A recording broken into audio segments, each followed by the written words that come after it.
All right. All right, let's make sure we are good. Let's make sure we are live. Let's make sure we are ready to go. And I know, I want to talk about this win. I want to talk about this win. I want to talk about this W. I am impressed by the way they played this game. Honestly, I'm impressed by the way they played this game. I am good with the way this game played out. It is so much to talk about. And basically, we're going to get right into it. Okay, yeah. So it sounded like the audio was good. So we're good. We're good money. We're good money. We're good money. We're good to go. So let's go ahead and get right into it. All right. So everybody knows that Georgia. Well, I ain't gonna say everybody knows, but if you've been watching the game, Georgia Southern just beat FAU 20-3. I like what I saw overall. A lot of improvement could have been done. We could have beat this team by like 40. We could have easily dropped 40 on this team. Now, I want you to excuse my son. He's finally awake now. He took a nap early. He's up now, so he's playing. Baby, please watch him. He's going on the side of the bed. He's up. He's lit. And my wife, she is tired, so she's asleep. So I'm watching him. We're both watching him, but he's all over her. Baby's coming out the bed. No, he's coming. Watch him. He's coming out the bed. All right, so let's look at some of these stats. Let's see what happened. Let's see what's going on. Like I said, it was 20-3, and you had where Justin Tomlin, he didn't pass as good as I thought he would. I thought he'd pass better, but at the end of the day, hey, he did a lot better than I thought he would. He did a lot better than I thought he would, and for that, I'm okay with it. There's a couple of passes that are well, it was probably about two or three passes that I saw that could have went left. It could have been disastrous, but overall, outside of the passing, the way that he played the position and he ran the offense fairly well. He did a pretty good job. Got a couple of good completed passes, but the way he ran the option for the most part was okay. For the most part, it was okay. That's all I would say. Um, there was some crazy pitches that was out there I didn't like. There was a couple of ones where it could have been disastrous where we dropped the ball on the pitch. It could have been some tackle for losses that shouldn't have been there because he was like waiting for the last minute for the he was waiting the last minute for the lane to open and he ended up losing yards that way. But as far as him controlling the offense, I think he did a pretty good job overall. I think he did all right. And with that, I walked away content, especially with him playing for the first time, his first start this year. We got a new offensive coordinator, and I like some of the plays that we ran. It looked really good. Those plays are the plays that I like to see that will us could possibly um, we could possibly go far if we keep it up. Get some better athletes in there. Get some get some fine tuning with the plays. Get people more familiar and acclimated. I think we'll be all right. So for the most part, I walked away from this game okay. The things I didn't like, once again, we're still not able to capitalize on turnovers. There was at one time we created turnovers against FAU four times in a row. Four times in a row. Yeah, my son, he hear me talking, so he's gonna talk. That's how it is. I love my son. He's the greatest.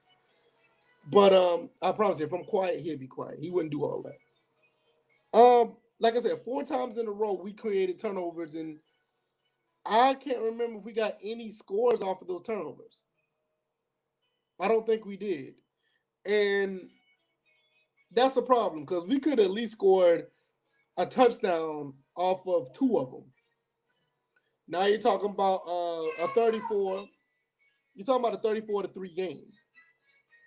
A 34-3 game at that point. And, and in some cases we missed the field goal. We had a field goal blocked.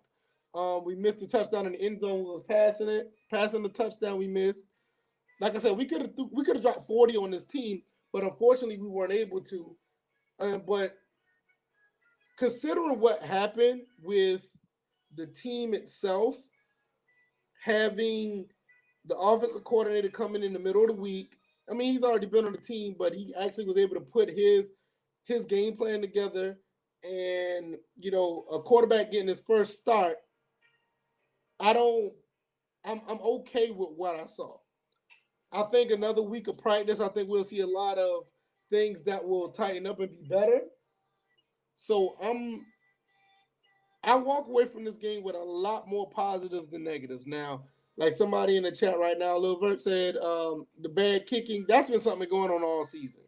That doesn't matter if Shy Works is in the game or Tomlin or, what's the other guy, Kennerson. It don't matter what quarterback was in the game, honestly. I mean, bad kicking is bad kicking. If you really want me to be honest about it, the offense could have done better at scoring touchdowns, and we wouldn't have to worry about that. We just wouldn't have to worry about it. So I kind of fall that back on the offense, even though the kicker should make his kicks. I'm saying kickers. He should make his kicks. But if we put ourselves in a position to be in the end zone instead of trying to get 3 points, because I done lost faith in this kicker. I mean, yeah, he made 2 of them, but he missed one, and he got 1 blocked. And having 1 block is not his fault, baby. The pizza. I don't have a problem with that's not his fault if it's blocked. But my thing is the special teams in general just has not been good. I think when we played the game against, I think it was Army. The game against Army, we had a block punt, a block field goal, a missed field goal, and we had something else that happened too. We had, everything on special teams that could have went wrong, that went wrong, could have went wrong. So special teams in general, the kicking and everything, that's just been a problem. I mean, we've been spoiled with Young Wei Koo and Tyler Bass, so we expect to have great kicking. And I think we talked about this on another episode where Cessna, the guy who we recruited, ended up coming to the school to play for us. He ended up walking on at Florida. He was the number 1 kicker out of Florida. He did not want to come here, so he ended up going to being a walk-on on Florida where he's a backup kicker. You know how backup kickers get no play. So he'd rather do that than to be a kicker and actually be a star on our team. So that's fine. So, but I want to look at some of these stats. I got them right here on my phone. Like I said, Justin Tomlin, he 3 for 12, 70 yards. I don't like the 3 for 12. I don't like the 3 for 12. I thought he was going to be a little bit more efficient. I thought he was going to be able to complete a little bit more passes. And some of the passes that he did complete, that could have been completed, would have well put him over the 130, 150 mark like I thought that they needed to win this game. But nevertheless, everything was good. Tomlin also ran for 78 yards on the ground. Logan Wright, he was our leading receiver at 65. Let me see. Where's all of the stats? Full box score. Here we go. So also on Georgia Southern, what we did, Gerald Green ran for 74 yards. 16 carries for 74. Logan Wright also had 12 carries for 57. Jalen White actually got in the game. I like to see that Jalen White got in the game, and he was 6 carries for 31 yards. I would like to see him get more touches, but I'm not complaining. We getting him acclimated in. Last couple of games of the season, we will get him in. I'm pretty sure he'll play a little bit against App State next week, and that's okay. That's okay. Next year is going to be his year. I heard over on Georgia Southern Radio that J.D. King might be back. So you got J.D. King, and he may have Jalen White as well. Man, that's going to be something dynamic. I mean, those are 2 guys that, J.D. King is a bell cow. He runs people over. Jalen White got speed as well. That's going to be nice to see. But, we're looking a little bit ahead, so I'm not going to talk about that. The defense played very well. The defense. Birdsong had an interception. Derek Canteen had an interception, which it was kind of an ill-advised interception, but I'll take it. It didn't cost us anything, but that's a learning thing. That's something he will learn. He will learn how to not, pick a ball off at the 3-yard line when he could have just knocked the ball down and we could have been at midfield. So he'll learn that. He's a freshman. He's new. He's under the bright lights. He thinks he's going to shine if he gets this interception. He already knows he has 4 in the year, so he's going to try to continue to put that, put those numbers up. I mean, that's, you don't want to have a me stat, but I can understand where he's coming from in that sense. With that situation, I get it. It's a coachable and a teachable moment. I'm pretty sure going down the road, he won't do it again. I mean, I expect him the next 3 or 4 years here, Georgia Southern. I think he's going to be fantastic with him being a freshman and doing so well so early. So I walked away impressed with that. I'm looking at some of these tackles. Where's the defense?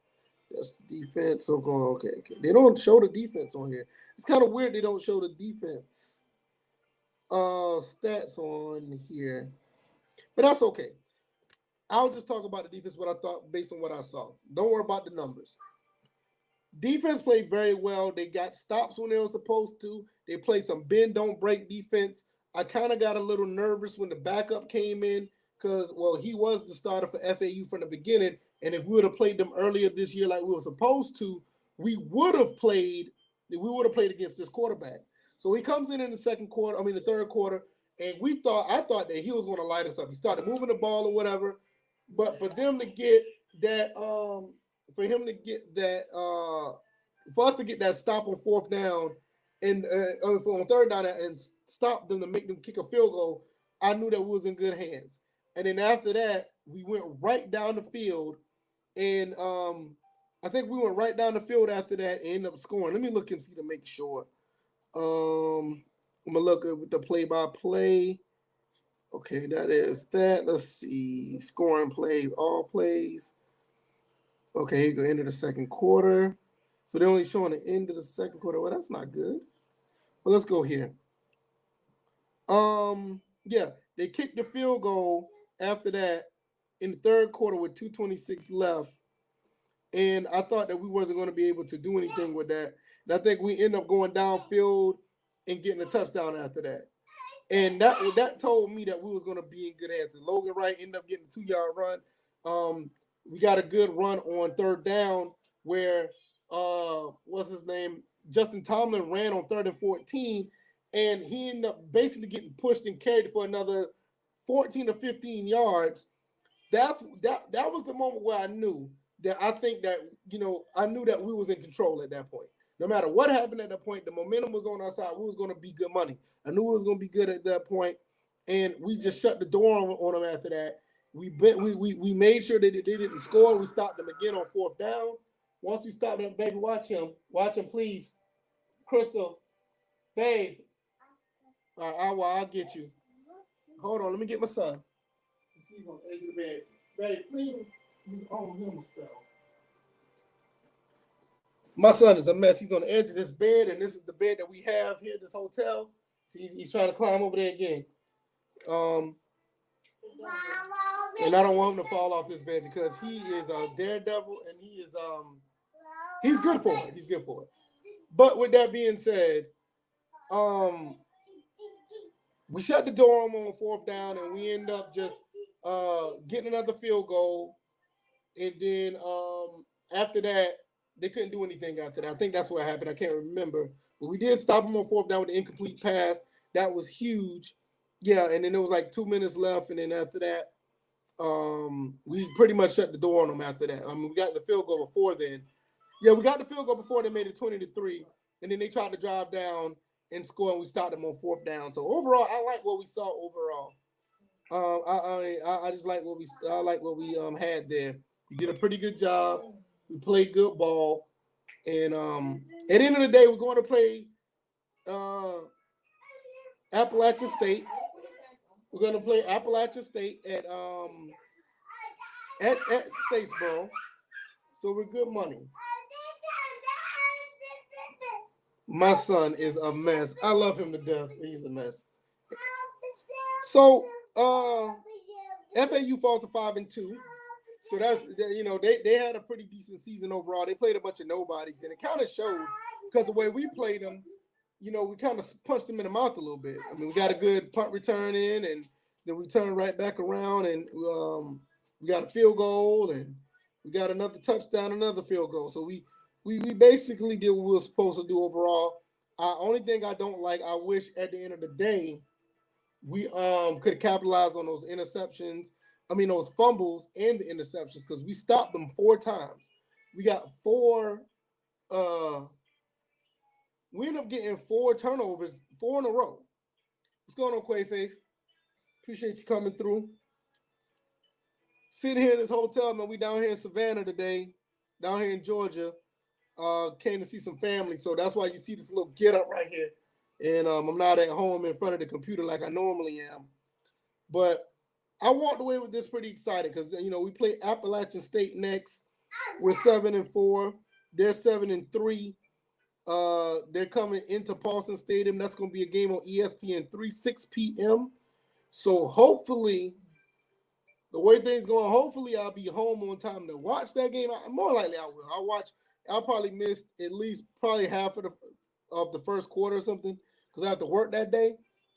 But I'm here for it. I'm here for all of this.